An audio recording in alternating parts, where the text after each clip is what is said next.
All right, we are back on the Andre Duke Show with Carter Smith. Carter, how we doing, man? Doing well, man. Doing well. It's Friday night. Got a nice little weekend prepared. Got football going on. Got Harvard and Cornell going on right now. Getting ready for the NLDS Game 5, Padres Dodgers, as well as some other late night football going on. It's a Group of 5 Friday, man. It is kicking off the weekend. Going to get into some Group of 5 stuff, talk some Notre Dame. And as Richie said, it's a football Friday night with Duke and Carter. Let's go. What could be better, man? It's been a great week. Really pumped up for this weekend. Got a nice little menu set up for tomorrow's smorgasbord of games. So we'll get into all that, but it's great, man. How's your Friday going? Friday's going well. Can't complain. Just getting ready for, we got football on tonight. I'm looking forward to we got Big Ten action and Big 12 action tonight. So it is looking up for the evening. Yeah, absolutely, man. It's going to be a fun night. I mean, there's like I said, Game 5 of the NLDS, winner goes on. Tomorrow you got Game 5 of the ALDS with the Indians and the Tigers. You're going to have to fit that in with your football Saturday, unfortunately, but it's a good time, man. This is my favorite time of year right here. You got October, we're getting ready. It's fall. I don't know about you, but here in Columbus, man, it's like mid 40s in the morning. Like it just feels like football out and playoff baseball. This is by far one of my favorite times of the year right here. So it's awesome, man. I'm pumped up. Got a couple kind of funny things to start the show off with. Obviously, I'm pretty sure everybody knows the Hawk Tua girl, right? Like she started her own podcast called Talk Tua, which hey, I think it's a fairly clever play on words. But she had a surprise guest on, I guess you would call it. And this is what she asked him. I'll share it on the screen here, but this is what was asked. And let's share it here. Boom.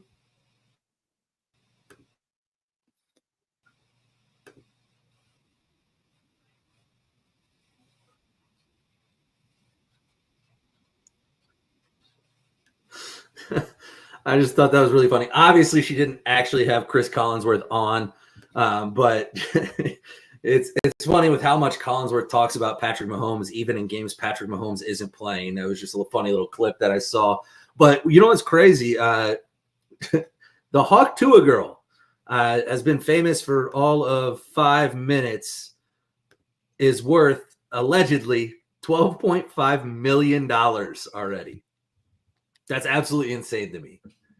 I mean, what kind of world do we live in, man? She's famous for talking about spitting on a dick. Yeah, it's just the way the net worth and all of that works is just a little wild to me as the world turns. It's crazy. She's worth $12.5 million. Why? I mean, how am I supposed to sit there and tell my kids like school's important when this chick, I don't know if she's educated at all. She probably is, but like if she's not, like she literally just became worth $12.5 million by having a clip go viral about talking about giving head. Like that's all it was. And now she's parlayed it into this podcast and she seems to have a decent, personality that people like and continue to follow. But there's that. And then have you seen the stuff about Lieutenant Dan down in Tampa? Is that the guy, speaking of that, is that the guy I've been seeing that is hanging out in the boat while the hurricane was going on? Yeah. Dude has one leg.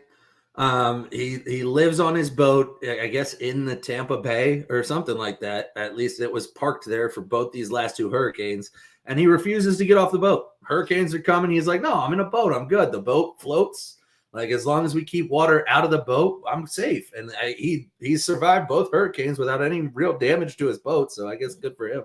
But he also has like 14 mugshots out there, is convicted of all these crimes. But apparently they did a GoFundMe that raised, I don't know, somewhere close to like $50,000 for him. And then some YouTuber, I forget, or somebody offered to buy him $100,000 boat. And he's come out and said it hasn't changed given the fact that he has a pass. He said everybody has a pass. But like, what am I doing wrong, man? Like these guys, like we're talking about a girl that talked about giving head is worth $12.5 million. This essentially homeless guy that is a, whatever, he has a past. He's got YouTubers giving him $100,000 boats, people donating $50,000 to his GoFundMe. And here you and I are working and trying to, make a living. And it's like, damn, man, just like Richie said, how is she worth that much? What am I doing wrong? Exactly, man. You're not talking about sucking dick. That's what you're doing wrong. But well, it's an unreal world that we live in. Whenever it comes down to it, you had the sensation of sketch that has since died off. So here's the thing. I respect sketch though. Like, I mean, obviously whatever he did on OnlyFans is a little sketch, I guess you'd say. But dude's actually funny. He puts out content. He streams. Like he actually worked to get there. And like, yeah, some of his stuff was just like viral clips and that. But like, he didn't just get interviewed on the streets of Nashville and blew up. Like he actually put the work in to become a content creator and stream and all that stuff. I mean, it's crazy how he blew up, obviously, and he's hanging out with, CJ Stroud and stuff. But it's all crazy how the world works and everything like that. And especially in today's day and age where all it takes is one viral clip, man. And all of a sudden, somehow your life changes overnight. I don't quite understand where the $12.5 million for Hawk Tua came from. I don't know where that money's being funneled to her from, but I mean, more power to her, I guess.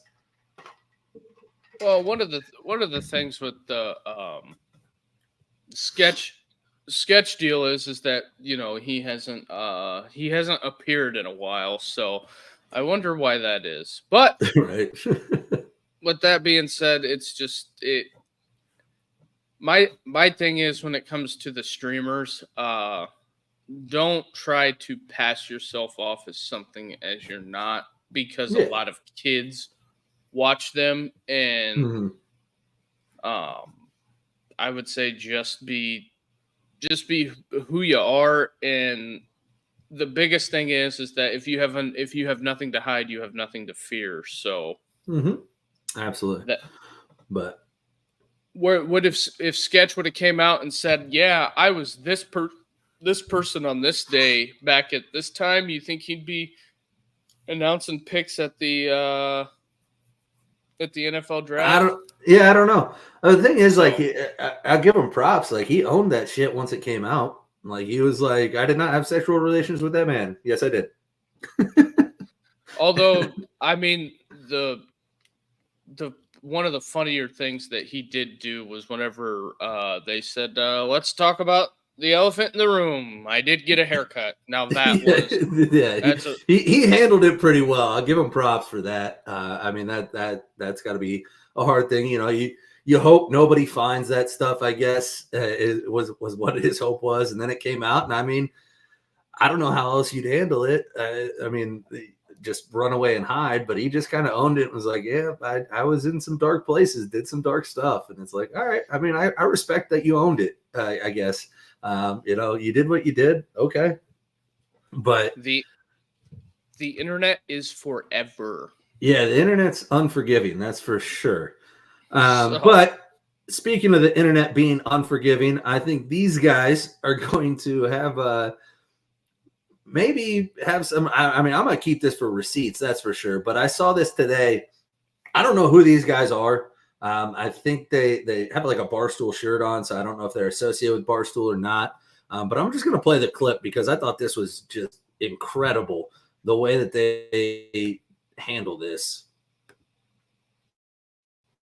and talk about it.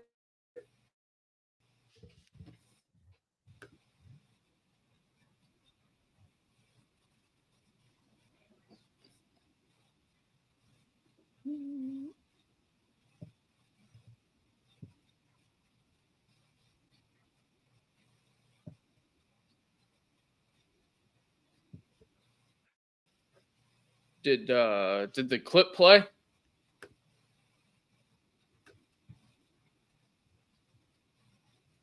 Yeah, hold on. I don't know why it's. Hold on, let me.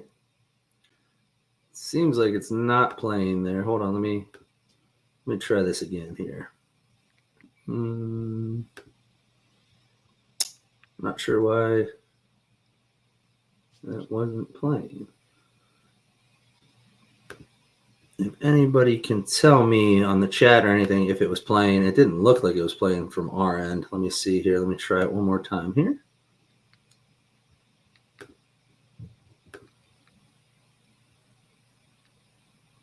There we go. Now it looks like it's going to play. All right, let's try this again. But where this matchup is decided for me is at the quarterback position. It is at the quarterback position. And I spoke all year how Will Howard, as a passing threat, is a lateral move from Kyle McCord. Will Howard's not a better passer. And he wasn't a great passer at Kansas State. What they wanted was somebody that could get it done on the ground, and that's where his advantage was over McCord. Both of these defenses are going to be able to get pressure. Both of them. These offensive lines, the right side of this Ohio State offensive line isn't that great. I think that's where their deficiency is. And Oregon been as good as I thought it was going to be. Which quarterback is going to perform under pressure? Do you think Will Howard's going to scramble out, or do you think that Dylan Gabriel is going to be able to make plays happen? Dylan Gabriel, 2% turnover-worthy play rate. Howard, 3.5%. What this comes down to, how these quarterbacks play under pressure, you look at passer rating. Will Howard's not even on the first page. So if you get pressure on Will Howard and you make him throw, the guy can't throw down the field. It's all Oregon here. You have two guys on Oregon's defensive line, Harmon and Burns, that are going to just make life miserable for Will Howard. This is Oregon. It's Oregon big. Oregon by 3 scores. This isn't even close. There's 3 scores. 3 scores. There's a huge talent gap here, and Dylan Gabriel, far and away the better quarterback. He can throw the ball down the field. Will Howard can't. I can get behind. That is just absolutely asinine. You can talk about Will Howard's down the field throwing all you want. Was say there's a huge talent gap? Was that supposed to be like a troll job, or are those guys serious? I think they're serious, man. I think they're serious. Like I couldn't believe it. I was like, 3 scores? Get the fuck out of here. Josh Fryer's probably going to be all Big Ten this year at right tackle. Right, yeah, the right side of the offensive line hasn't been bad.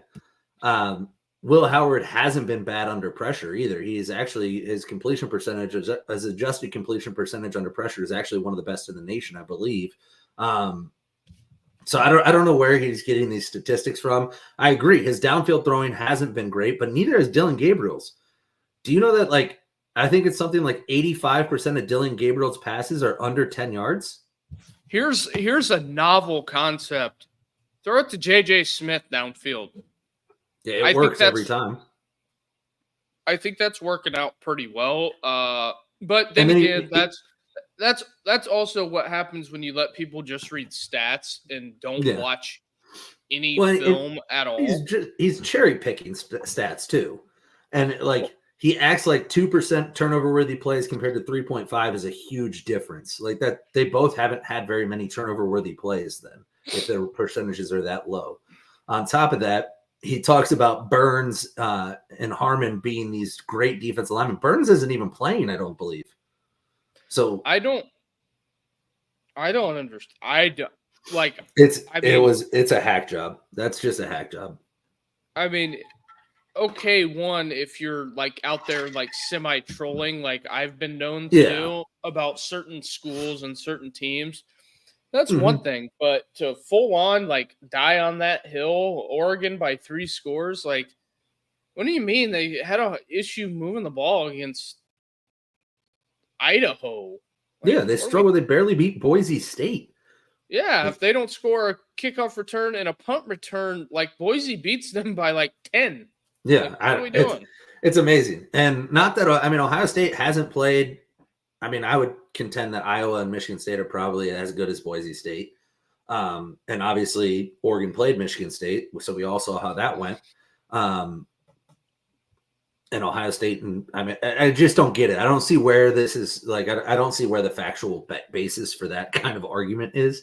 But I guess we'll see. We'll see tomorrow night. It's 7:30 game. It's going to be on prime time. Everybody in the world's going to be watching, and we'll see who's the better quarterback. I haven't seen much from Dylan Gabriel this year to tell me that he's that much better than Will Howard. I mean, they both look pretty similar to me, honestly. They both throw a lot of short passes. They're decent on the deep ball, not great. They both can move with their legs and extend plays and make plays in the run game. I haven't seen anything that tells me that there's a huge talent gap specifically at a quarterback position. I tell you where there is a huge talent gap: wide receivers.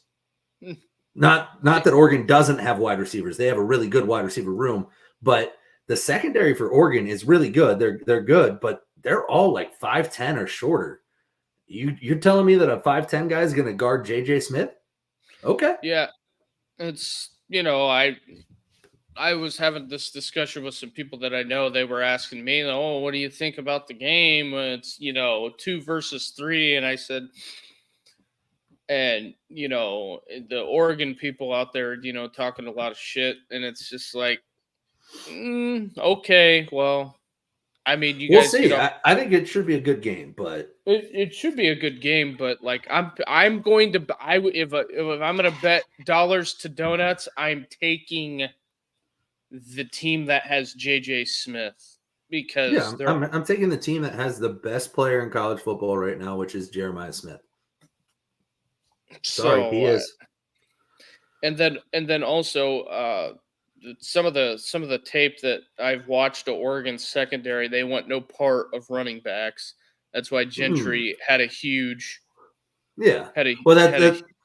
everybody wants to tell me like their run defense, which their run defense outside of the Boise State game has been pretty good. They're limiting opponents to 2.7 yards per carry if you take away the Boise State game.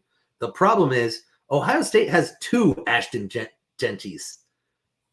They have 2 of them in the backfield. Like Quinshawn and Trey are just as good.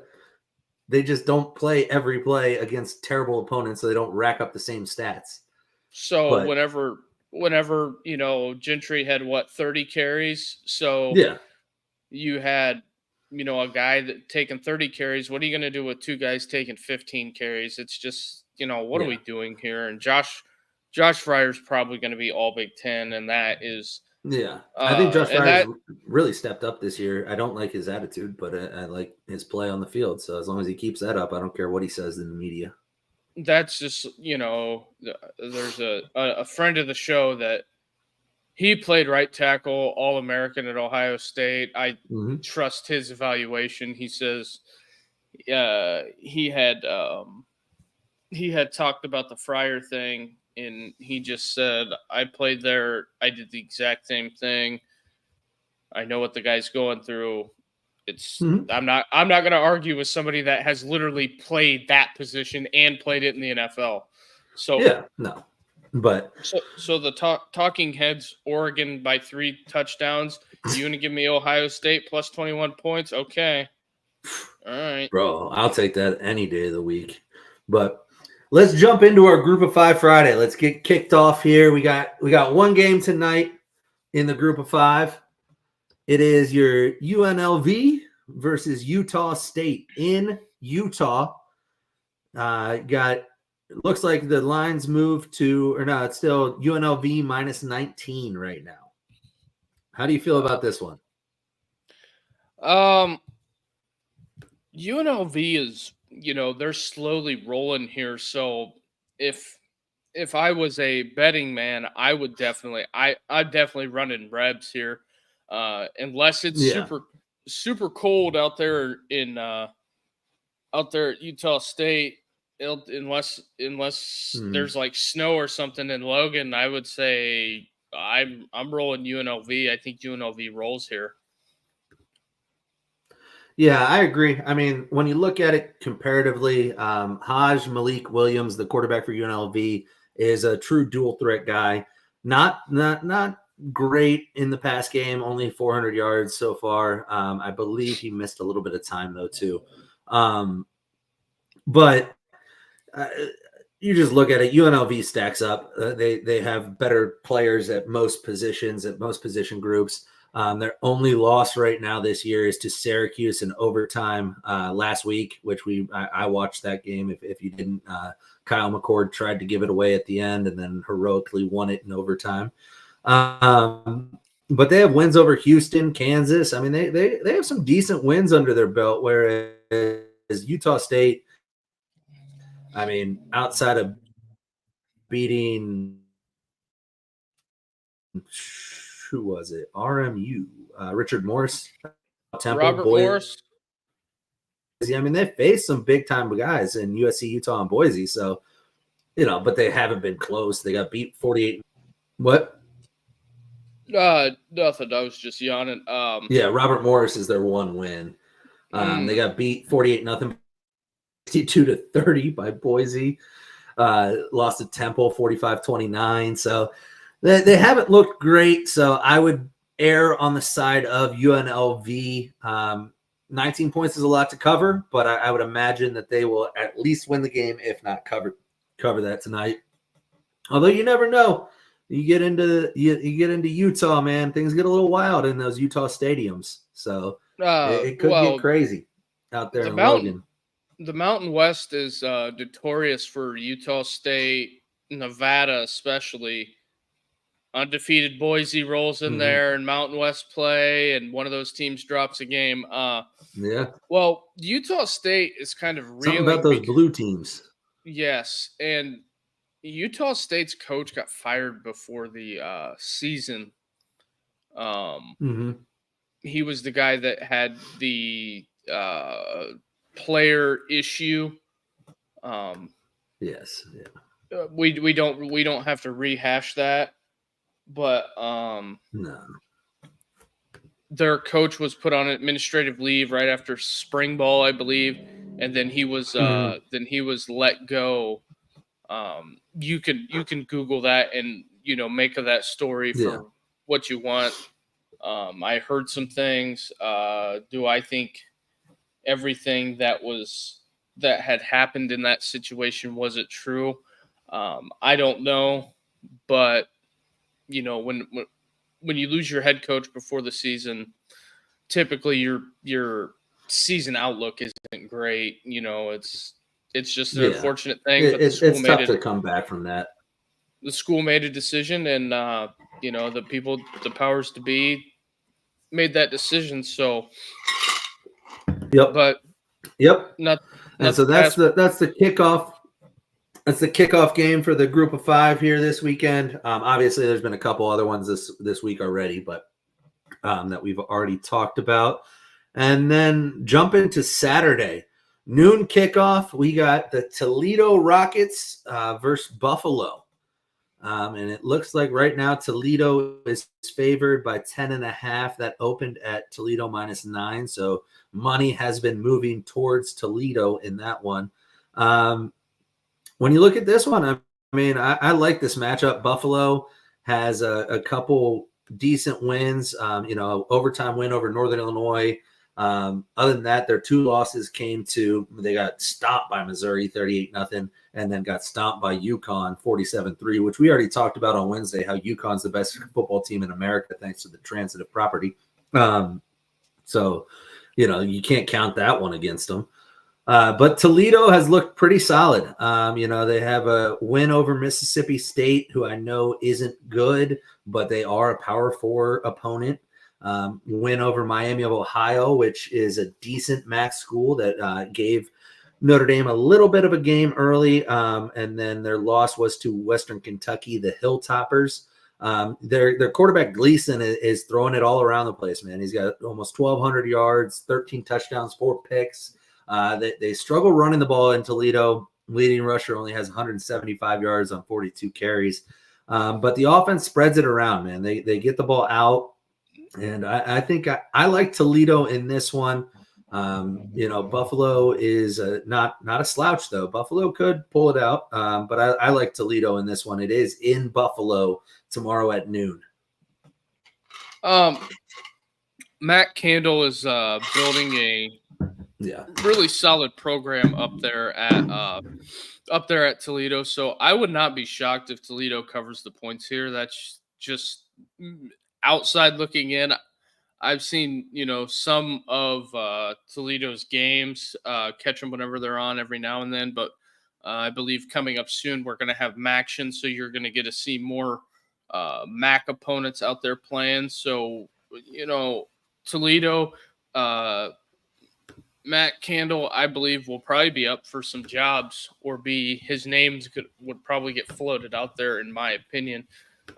Doing a really good job. Yeah, I agree. There. Matt Candle is he's been not necessarily a real hot name or any but he's definitely been garnering attention for the past, I'd say, year or so because of some of the stuff he's been able to do in Toledo.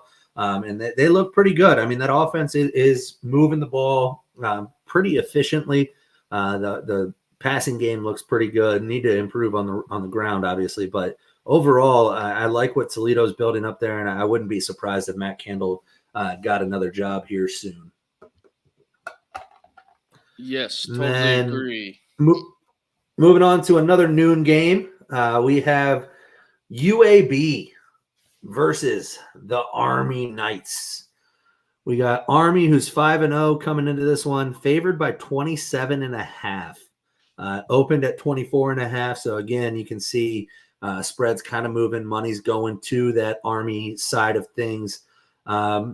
Army has looked real good. I mean, they're doing it the way Army does it. Obviously, not throwing the ball a bunch. Their leading passer only has 30 attempts on the season, which averages like 6 a game. But they're moving it on the ground. Their quarterback Daly has 600 yards on the ground, as well as their running back has close to that. So they're doing kind of what you think the service academies would do, and they're pretty efficient and good at it. So you can look. UAB has struggled early, got that win over Alcorn in week 1, but then losses to ULM, Arkansas, Navy, and Tulane last week.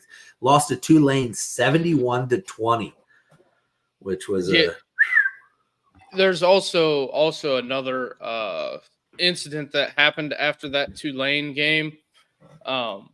When they go to shake hands, it's on the internet. For some reason, Trent Dilfer, you can go back and look, touches John Summerall's face, and the look on John Summerall's face says 1,000 words. Oh, I think it's gonna. Here's my thing. We showed the picture last week of the UAB, and that was before the kickoff, where there's like 9 people there, a couple of grandparents and mom and dads. Yeah, this one's at West Point, so it'll be a little more crowded. I think that I don't know if UAB gives up another 70 burger. I would not be shocked if Dilfer doesn't, come back and Monday morning we find out Trent Dilfer's been relieved of duty. Not be shocked. Here's the crazy thing, because Army isn't passing the ball a lot or moving it in the air a whole bunch. But on defense, they are giving up less than 10 points a game right now, which is absolutely just staunch. I mean, they've only given up more than 7 points twice out of 5 games, and they only gave up 14 in each of those. And then on offense, they are scoring just under 40 points a game. So they're averaging 38.8 points per game on offense, which is absolutely insane with the style of offense they run. So they've had, they haven't had the hardest schedule in the world in the first 5 weeks. They had Lehigh and then FAU, Rice, Temple, Tulsa. Tulsa Tulsa's not terrible, but obviously no real big time opponents in there. But they've dominated everybody. I mean, 42-7, 24-7, 37-14, 42-14, 49-7 against Tulsa. I mean, they are just dominating their opponents right now, and they're doing it by controlling the ball. They're doing it with big plays in the run game, and their defense is not giving anything up. And UAB's offense is nothing to write home about. I mean, They aren't moving the ball in the pass game very much. Only 819 yards for their quarterback, 6 touchdowns, 5 picks, and then Beebe, their running back, has like 350 yards on the ground so far. I mean, they aren't lighting it up offensively. So I would say Army big in this one. I don't know if they cover the 27.5. That's a big number, but let's see. In 3 of their 5 games, they would have covered it. So I wouldn't put it past them. I think UAB is kind of a sinking ship, and I think, Dilfer would be probably done a favor if they bullet him and get him out of there. Yeah, I agree. And I think that's probably incoming quicker than not. Moving on to another group of 5 game, 2 p.m. on ESPN Plus. We have the Red Hawks, if they're still called that. I don't know if they are. Miami of Ohio versus Eastern Michigan. And right now you got Miami of Ohio -2.5, opened at -3. So money's kind of moving towards Eastern Michigan. Eastern Michigan's 4-1, Miami of Ohio 1-4, but is favored in this game. Now you look at their schedule, you can maybe see why, because Miami has played Northwestern, Cincinnati, Notre Dame. So 3 Power 4 schools to start the season. Played Northwestern close, 13-6, only lost by 11 to Cincinnati. Obviously lost by 25 to Notre Dame, but that was close early.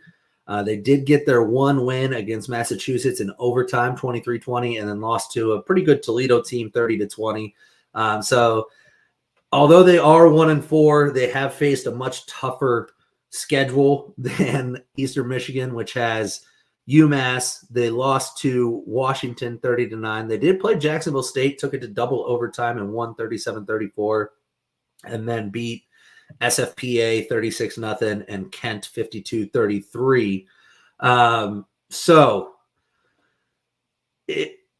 Eastern Michigan has the better record. It is in Ypsilanti up there, or Ypsilanti, however you say it, up there in Michigan. 2 p.m. kick. When you look at it on from a statistic standpoint, Miami likes to spread the ball out. They like to spread it out, go quick game. Gabbert, their quarterback, likes to hit quick passes, and they like to move quick. They don't take a whole lot of time. They kind of did that to Notre Dame early and gave them some problems in the pass defense game. They don't run the ball. They're one of the worst rushing teams in the country, so they don't run the ball well. Eastern Michigan also not impressive in the run game. Not overly impressive in the pass game either. The main thing you look at this one, that if you are looking at Eastern Michigan to win or potentially cover, the Miami has a problem with turnovers. They turn the ball over quite a bit. Gabbert's already thrown 7 interceptions on the year, and we're only into 5 games. So if you're looking for an Eastern Michigan cover there, I do like it. I would probably, if I was going to bet on this, I'd probably take Eastern Michigan with the points. Yeah, when it comes down to it, I think when it comes to some of these MAC games, when you have you can throw the records out to a certain extent. Miami of Ohio's played, some would say, a higher level of competition. So I think the Red Hawks win this game. Now, as far as covering the 2.5, that is where things will get weird. Miami of Ohio has traditionally, if it's a close game, they've kind of cracked under pressure, although they won 2 MAC titles, but not in super duper close fashion. I think Miami's down a little bit. I think they lost some guys in the transfer portal, and they're not as good. Yeah, I agree. And I think Miami, obviously, like I said, much tougher schedule opening the season. Starting with 3 Power 4 schools, it's not ideal for a MAC school, but they got a lot of experience out of that. We'll see how they do this weekend. In the 3:30 window, going up to the MAC, or back to the MAC, we have Northern Illinois Wolfpack versus the Bowling Green Falcons. And we have Bowling Green favored by 2.5 in this one, opened at -2. So a little bit of move on the line there in Bowling Green's favor. When you look at this one, I mean, what do you see right off the bat? Northern Illinois is one of those teams that's streaky. Going on the road, they beat Notre Dame, played NC State tough on the road. When I seen this, I was kind of shocked whenever I seen a Northern Illinois 2.5-point dog on the road. I wouldn't be shocked if some big money comes in late on Northern Illinois and it's like a -1 at kickoff. Well, you know why? They're playing at Dwight L. Perry Stadium, man. Bowling Green, Ohio. That place is wild. You and Zach are the only people that know the name of that stadium. Bro, it's a wild place, man. You go up there, that's urban.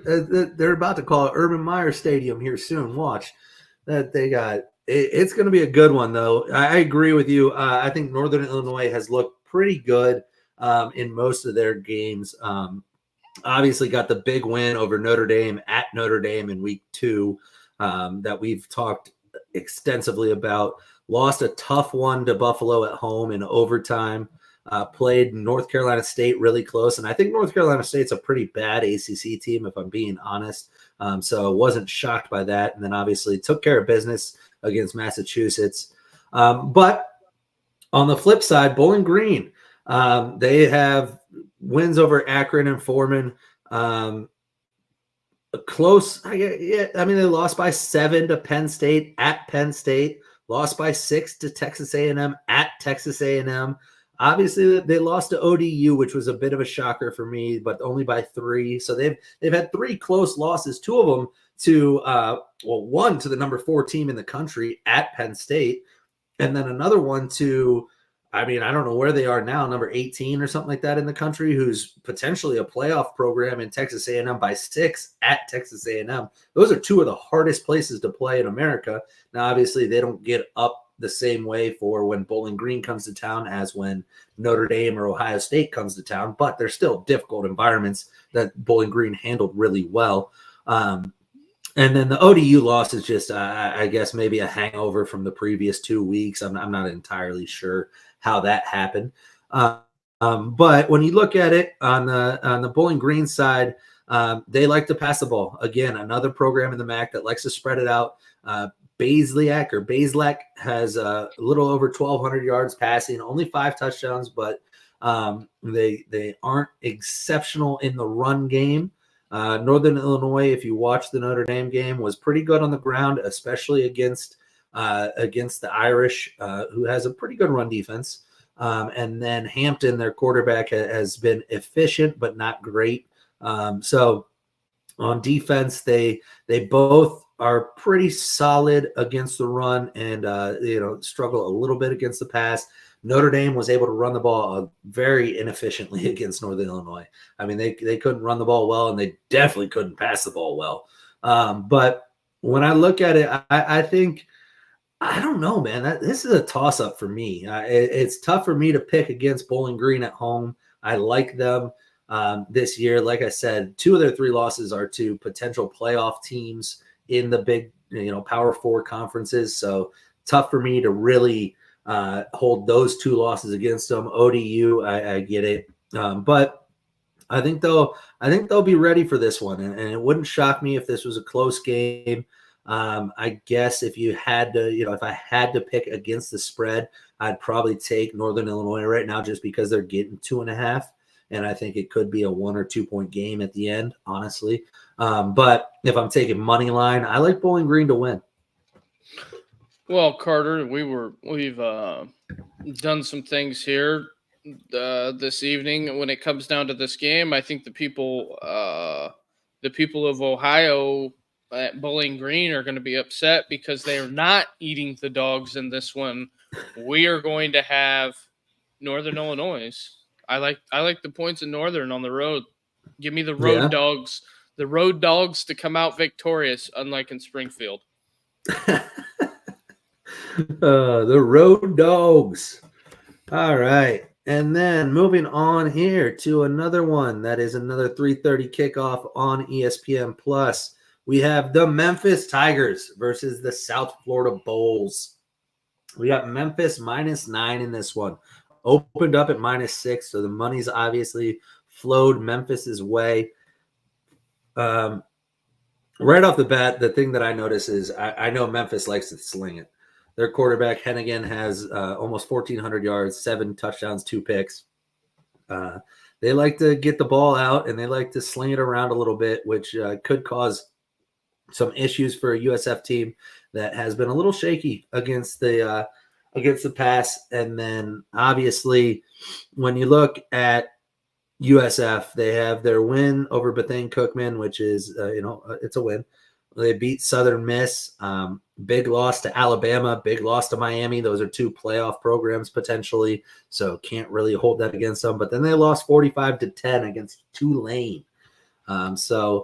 And then on the flip side, you have Memphis, who has wins over UNA, Troy, Florida State, which looked good at the time, maybe not so good now, but they did lose to Navy, but we will discuss Navy later on, and then beat Middle Tennessee. So when I look at this one, what do you like, Duke? What do you think about it? At the time that you were putting this together, I still like Memphis all the way up to -10. Now, when you get to 10 in the hook is where I think it gets a little strange. Memphis throws it around. They run a fast-paced offense. They're designed to put up a lot of points. That's why the over/under in this one's almost at 60 points. And also, I have another tidbit. South Florida, them guys being around the Tampa area, they had to move this game to Orlando for obviously the it's hurricane. A Camping World. Yeah, and it's just it's a tough situation for the kids that you think you'd get excited to have a home game, but not when you have all of that going on. You're the city that whether you're from there or from around there, if you're a fan of that school. It's a real tough situation, and hopefully Alex Golish and the Bulls can give you something to take your mind off the things that are going on down there, and hopefully everybody's all right down there. Yeah, absolutely. And the third thing is for everybody out there watching, please hit the like and subscribe button on YouTube. We're starting to see some of the channel growth here going in our favor, and we're really trying to grow this thing, and you guys have been a huge help. We were seeing an uptick in subscribers, views, and everything. So for the new people out there, if you come on over to hit the link and come on over to YouTube and join the conversation. Yeah, absolutely. And the more we can grow this channel, the more we can grow it and expand and continue, the more fun it's going to be, the more cool things we'll be able to do and continue to do, like adding Richie as another co-host a couple times a week and doing, going more frequently and things like that. So definitely come over here to YouTube, comment. Richie has put his in. He likes the Bulls in the upset. Give them the hurricane story. Give them everything. USF, stamp it. They're going to beat Memphis. And the other thing, too, is Richie threw this in the chat. Can't forget about Dick Stadium at Kent. Richie, he went to Kent State. He was the Van Wilder of Kent State, even though that would technically make you like Joe Dirt. But Richie, there's a reason why we just have him talk, right? We don't ask him to read. We don't ask him to write because can't read, can't write, can't state. Yeah, and also Richie had a mullet back in the day. Don't let him fool you. It was, strictly business in the front, party in the back. He definitely. When he prays to Jesus, he envisions him in a tuxedo T-shirt because it says that I want to be formal, but I'm here to party. So also, that's just Richie for you. Also, our guy Richie, huge NASCAR fan, so we're going to be adding NASCAR to the platform. Get all of your NASCAR questions ready for Richie. He will love those. You can DM him. NASCAR and WWE, right? He's a huge Yes. wrestling guy. Loves the WrestleManias. Yeah, I believe he was at SummerSlam hanging out with our guy Yeah. Torg. Yeah, I believe so. But as we move along here, we're going to go through these last ones rapid fire so we can get to some Notre Dame content, preview the game here. So got a few more group of fives for you, and we're just going to rapid fire, just give our picks. We can talk a little bit if you have anything specific. But next one on the list, we got the Ohio Bobcats, oh yeah, versus the Central Michigan Chippewas. That's it. I had to think for a second. First question, will Connor Stallions be on the sideline for this game? No, he's got like a 1-4 high school football team that somehow that they said he was fired and he's now the head coach. So the Connor Stallions thing is just so out of hand right now. Yes, I agree. It's whatever, but he's going to the Tiger game, so go Tribe. So God, I hope. Anyways, and OU, my sister's alma mater. Shout out Kylie. The Bobcats are favored by 2.5, I believe, currently. Who do you like in this game, Duke? A lot of me says take Ohio. The people of Springfield are probably lining up in droves in buses. They heard there's Bobcats in Athens. Probably trying to figure that out. If it's up to me, being in Mount Pleasant, I say give me the no, actually can't do it.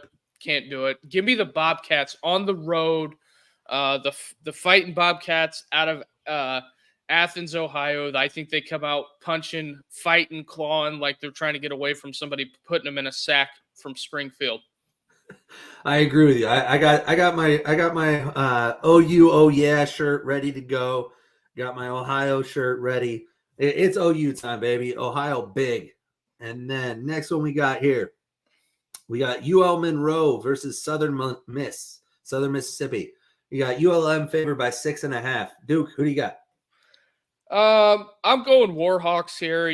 Brian Vincent's got those guys rolling down there. It's Warhawks all day. They could be playing them in a parking lot in Tupelo. It doesn't matter. Warhawks all day. Southern Miss, tougher job than you thought. It's just been rough on Southern Miss the last few years. Lack of resources, especially when the alleged Brett Favre money got cut off. It's just tough. And from welfare. and Brian Vincent, they could move to 3-0 in the Sun Belt. Everybody picked them as one of the worst teams in the league. It's Brian Vincent doing a hell of a job down there at Louisiana Monroe, where everybody left that program for dead, and they're going to compete. That's why that game that they played against James Madison was so huge that they won by 2. They recovered that onside kick, so huge. It's gonna start getting tied up top that Sun Belt race here before too long. For sure. And then I also would ride with UL Monroe on this one, minus the 6.5. I think they win. Take care of business. It's a business trip for them, right? And just another one to put on the board. Next, we got North Texas versus Florida Atlantic. Got North Texas favored by 5.5.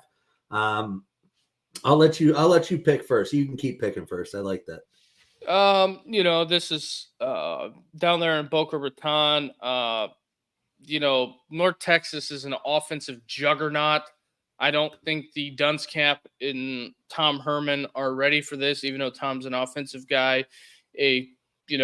Football's X's and O's, always give him his flowers, but as a morally bankrupt person, I have to roll North Texas here. Huge. Hopefully they just, curb stomp and Ed Warner, the only coach, the second coach that I know of that's been fired on an airplane.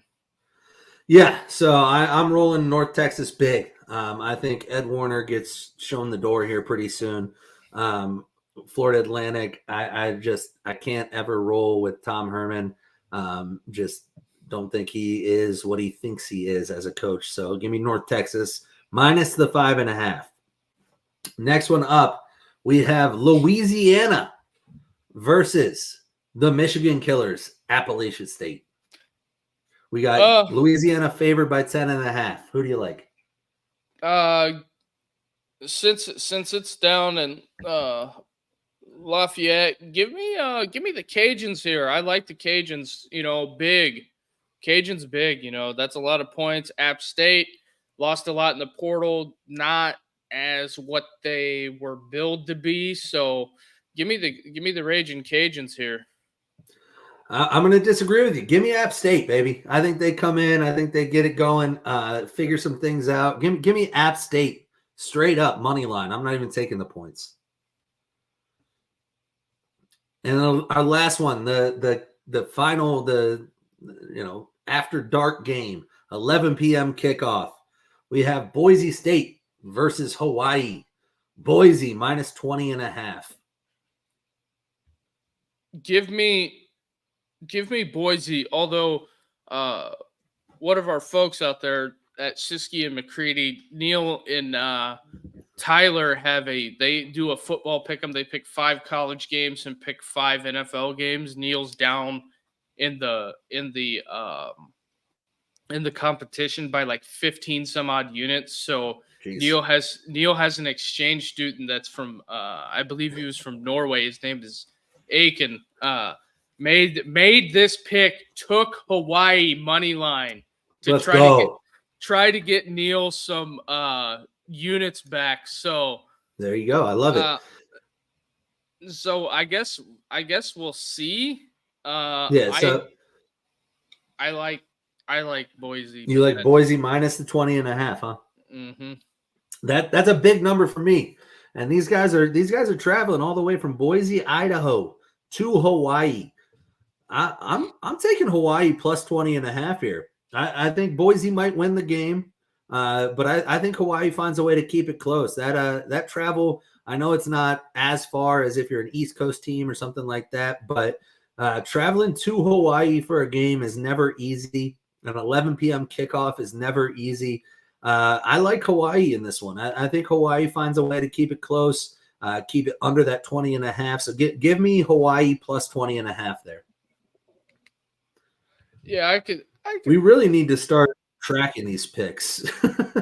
we say them, but then we don't track them. We should start tracking these. Yeah, we should probably start editing. Maybe that's something to do going forward in the show notes, so that we have that capability. It's we've got all this going down.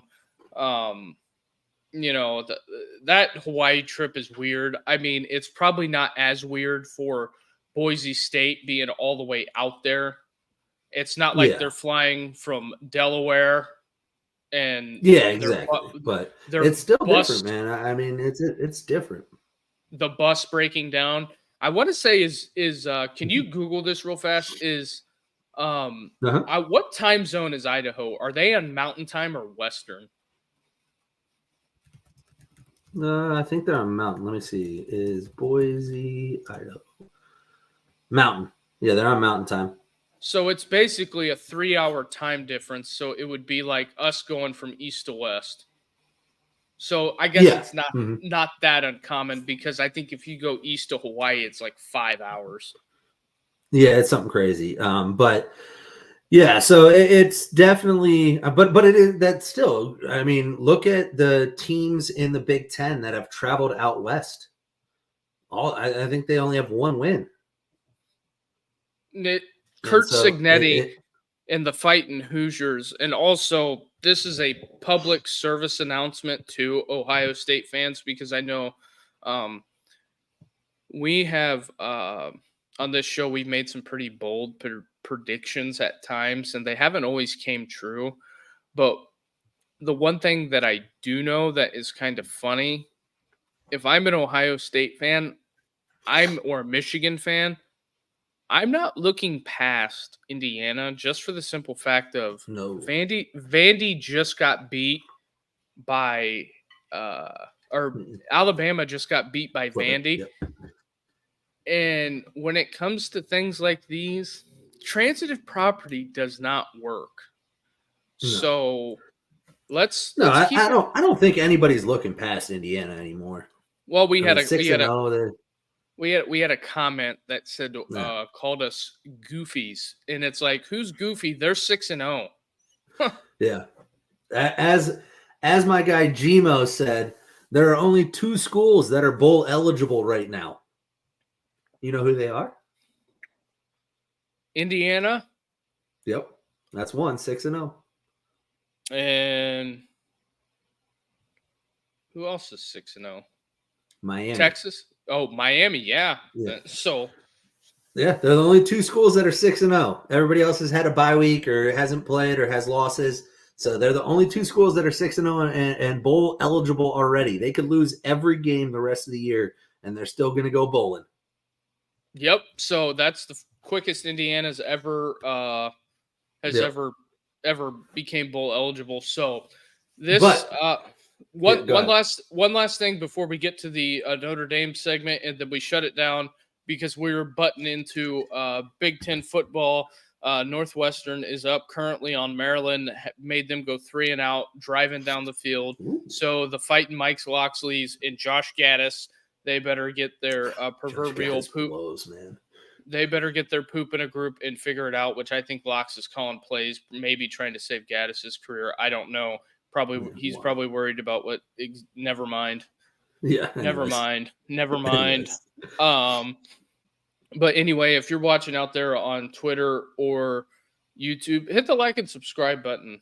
Help us out. And then we're also on audio platforms as well. Apple Music, Spotify. Check those out if you don't want to see us. It's all audio only. So that is where else you can find us. So with that being said, we'll enter in the final segment of the show. Carter, what do you got? So Notre Dame, we got Stanford this week. The I forget, damn it, I had it. Hold on. It's a rivalry game, obviously. Notre Dame, Stanford play for the Legends Trophy, I think it is. Hold on one second, I'll tell you. It is, well, I don't know. Yeah, I think it's the Legends Trophy. So you have that this weekend, rivalry game. Notre Dame now favored by 22.5. It opened at 23.5, so a little bit of money flowing Stanford's way on the spread there, moving it down a little bit. When you look at this game, I mean, we will talk about it again Saturday as we always do, but it comes down to what it has come down to all season for Notre Dame. Notre Dame's defense is 9th in the country in points allowed, allowing just 12.6 points per game. 18th in the country in yards per game at 284. Stanford comes in averaging just over 330 yards per game on offense and just 23 points per game. So defensively, this should be a good matchup for Notre Dame. Having said that, Stanford likes to spread it out. They like to run the quick game, which is a lot of what Miami did that Notre Dame struggled with early in the game. Stanford does get their starting quarterback, Ashton Daniels, supposedly is back from injury. He missed last week with a leg injury that he sustained in the fourth quarter of the Clemson game. Missed the entire game versus Virginia Tech last week. He's supposedly back. And so that would be huge for them. Their running back Ford is questionable, might be out. So a couple injuries on the offensive side of the ball for Stanford that could play well into Notre Dame's hand. But at the end of the day, here, if you look at this game and you look at what each team is good at, Stanford is not exceptional at anything on offense. They try to spread it out. They try to pass the ball. Daniels obviously missed a game, so he's only played, I believe, 3.5 games or almost 4 games. But his completion percentage is just above 50%, 633 yards, 5 touchdowns, 6 picks. So he is prone to turn it over. He's also their leading rusher. So they don't run the ball exceptionally well, which bodes well for the Notre Dame defense, which has struggled against the run at times. Their run fits haven't been great. They struggle against the big play, which is not Stanford's strong suit. So defensively, this should match up well for Notre Dame. The problem is offensively, Notre Dame still has yet to really develop their identity fully. We know they're a run-first offense. We know that they're going to lean on the run. And a lot of that's going to be on Riley Leonard. However, this is a game where, and I've heard it all year, and I'm not going to sit here and beat a dead horse again, as I do every week, it seems. But I've been told all week that the entire bye week was spent getting healthy and focusing on the passing game, to improve the passing game, to unleash Riley Leonard as a passer. I hope that's right. We'll see. It's yet to be seen. I've yet to see Riley Leonard look good as a passing quarterback. The coach for Stanford did call him a true dual threat because of his legs and his ability to pass the ball. The problem with that is that the passing threat is not as lethal as you would like to see. He is inaccurate at times. He's inconsistent in his accuracy. His deep ball leaves something to be desired. And then the wide receivers can't create separation, or haven't to this point. I'm not exactly sure what they did in the bye week to improve upon that, but I hope they did. Bo Collins, leading receiver, only has 181 yards and 1 touchdown. It goes back to what I've said all along. The defense is going to carry this team as far as it'll go, and that defense has to be a top 5 unit in the country in order for them to even remotely sniff what they want. Unfortunately, right now, they're not top 5 in anything. They are a top 10 scoring defense, top 20 yards per game defense. They aren't really impressing the way that I thought they would. Now, injuries have something to do with that. Obviously, you've lost your two of your best edge rushers. You've lost a corner to the transfer portal. Benjamin Morrison has been banged up. But you get Christian Gray back this week. He's healthy, ready to go. Benjamin Morrison's healthy, ready to go. Xavier Watts is good. Everybody on that secondary should be good and ready to go. Obviously, you're replacing Boubacar Traore, which we've talked about at length this week, which is not ideal. But it comes down to the offense, man. I think this defense is going to do what they are expected to do. The over-under for this game is only 45.5 because I think Vegas thinks that Notre Dame's defense is legit, and I believe it. And there's nothing I've seen out of Stanford. You look at their 5 games, obviously they had the win over Syracuse, who Syracuse's offense has been really good. They held Syracuse to only 24 points. Unfortunately, they gave up 40 to Clemson, 31 to Virginia Tech, and 34 to TCU. So this defense for Stanford has been inconsistent. Hopefully that plays into this offense's hands. They need to establish the run game early, and then they need to find a way to take shots and to make some plays happen in the pass game. If you get too one-dimensional on this defense, it's going to go the way that every other game this year has gone. It's going to start slow, and hopefully you can just out-talent them in the second half. Well, I'll be short because we all know you guys want to get up to watch some college football, or if you're at your Friday night high school football game. The way I see this game playing out, the first team to 21 wins. I think that both offenses have an inconsistency issue. The big issue that I have is if Stanford comes out flat in the first half and Notre Dame goes up 14-0, something like that, and the Notre Dame fan will think, "Oh, this thing's over. We're gonna lay it on them." Colorado last year, need I remind you, and that wide receiver still plays for Stanford that had almost 250 yards receiving. So let's not put the cart before the horse here. And another thing, when it comes to the playoff thing, Notre Dame's playoff chances, it helps because Notre Dame controls their destiny going forward to a certain extent. As long as Texas A&M keeps on winning, Notre Dame controls their destiny. Now, That being said, I think you have to approach each week as an elimination game, because if you lose one, I think you're eliminated. Just Oh, in for my sure. just in my opinion. Some people, the prognosticators there, the talking heads that want to ban cover 2 would probably tell you that Notre Dame can get in at 10-2. I don't think so. I think they would put a 10-2 SEC team in over a 10-2 Notre Dame team. For Just sure. and you can't argue that, because just based off of pure strength of schedule, and uh, So that's just my opinion. Or a 10-2 Clemson that has 10 Power 4 opponents on their schedule. So yeah, I agree with you. I think 10-2 Notre Dame doesn't get in, especially with this schedule the way it is now, or the way it is now. Notre Dame doesn't face another ranked opponent the rest of the year. Obviously, there's opportunity for that to change. Let's say USC goes out and beats Penn State this week. Then USC is probably a ranked opponent when you face them. Maybe, assuming they don't lose a bunch of games in between now and then. But Florida State, most likely not going to be ranked. Notre Dame or Navy, Army could be ranked, but they're not as of now. So there's no more ranked opponents on the schedule. So your only opportunity to show everybody that you are legit and should be in is just to win every game. Just prove that Northern Illinois was a fluke, and then you get in.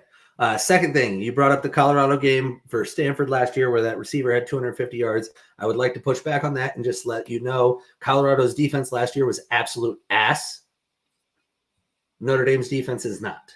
So I'm not saying he's not a good receiver. I'm not saying he couldn't put numbers up, but this defense can handle that a much better than Colorado's defense last year, which was absolute ass outside of Travis Hunter. well, with that being said, we'll have more on Saturday. We're up against it. The other games are starting now. So, any final closing thoughts other than Colorado's defense last year was ass, Carter? No, I think that explains it pretty well. I guess final closing thoughts is if I had to pick it right now, I'm going to take Notre Dame minus 22.5. I think Notre Dame goes out. I think they get it done. I think they show everybody that they are for real. They're taking it seriously. I think their defense shuts them down. I don't think the offense overly impresses. I just think that the defense shuts Stanford down, and the offense is effective enough that they win, I don't know, 24-3 or maybe 28-3 or like that. Like I think that the defense does the job because that's the only way this is going to continue moving forward. Well, with that being said, I'm going to withhold mine until the pregame Of course you show. are. I want to see what this line does a little bit more before I have a Also, prediction. we haven't talked about it yet this week, I don't think. Tennessee is about to put it on Florida. Just so you know, they are Carter? putting it on them. They are putting it on them like, I mean, I'm telling you, like, they're going to put it on Florida like you're seeing this ex-girlfriend that you dated in high school, haven't seen her for a few years. She's DTF. You're going to put it on her. I mean, Okay. it's going to get sexual up there in Neyland. Okay, Richie, are you still around for this? Try to comment if you can, Richie, real quick here. Let me look at what the spread is. I don't care. I'll take it. So you're going to take Tennessee and the points. We're locking it in today. Oh yeah, Tennessee. As long as it's not minus 40, I'm in. It is. I'm getting there. Tennessee minus 15. Oh fuck yeah! Tennessee's gonna win by at least 3 scores. Okay, put it on the board. The next time we go to the rooftop bar in first round's on me. If not, the 2 rounds for every touchdown they don't. I'll buy your whole night. Okay, you heard it here first. Tennessee's I'm that confident. Tennessee, Nico is gonna have a day. Florida is about to get sexed up. I mean, it is gonna be just brutal. And Billy Napier is going to be fighting for his job the rest of the year. Okay, we shall see. But with that being said, hit the like, hit the subscribe button, be a friend, tell a friend, let people know about us. We're trying to forge our path in the world here. if you can hit the like and subscribe button, that will help us out a ton. With that being said, everybody enjoy your Friday night football viewing. Hey, Richie's here. Hey, Richie, Carter has to buy my whole night of drinks the next time I come to Columbus if Tennessee doesn't cover the 15. You heard it here first. We cannot let him forget about this. Oh, but on the flip side, you have to cover my whole night if they do, right? I can buy 2 bourbons, brah. I can drink a lot more than 2. All right. With that being said, everybody have a good night.